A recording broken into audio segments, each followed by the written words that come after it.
আমি অনুরোধ করছি, আবারও সবার দৃষ্টি আকর্ষণ করছি, ভাইরা ওই পার থেকে কেউ ছাত্র দলের রাকিব এবং নাসির আপনাদেরকে অনুরোধ করেছে, দয়া করে কেউ আর ব্যারিকেড ওভারটেক করে আপনারা এই পাশে আসবেন না। যারা এই পাশ পরিপূর্ণ হয়ে গেছে তাদের এই পাশে আসার চেষ্টা করবেন না।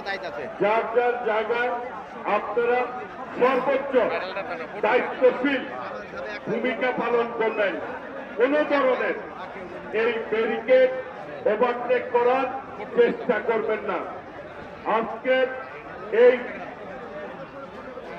প্রোগ্রাম আমরা সর্বোচ্চ ধৈর্য ধরে আমরা আমাদের দায়িত্বশীল আচরণের মধ্য দিয়ে আমরা এই প্রোগ্রামটি সফল করব, শৃঙ্খলা বজায় রাখব, যাতে করে আমাদের এই শৃঙ্খলা কোনোভাবেই বিঘ্নিত না হয়।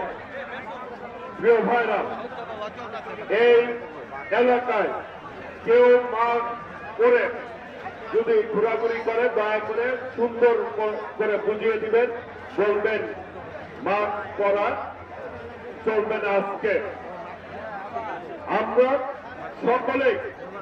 সকলের জায়গা থেকে ভলেন্টিয়ারি দায়িত্ব পালন করব।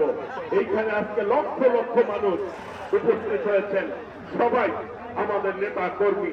কাজেই আমাদের প্রিয় অভিভাবক দেশ নায়ক তারেক রহমান অল্প কিছুক্ষণের মধ্যে ইনশাল্লাহ আমাদের মাঝে আসবে। আমি সকল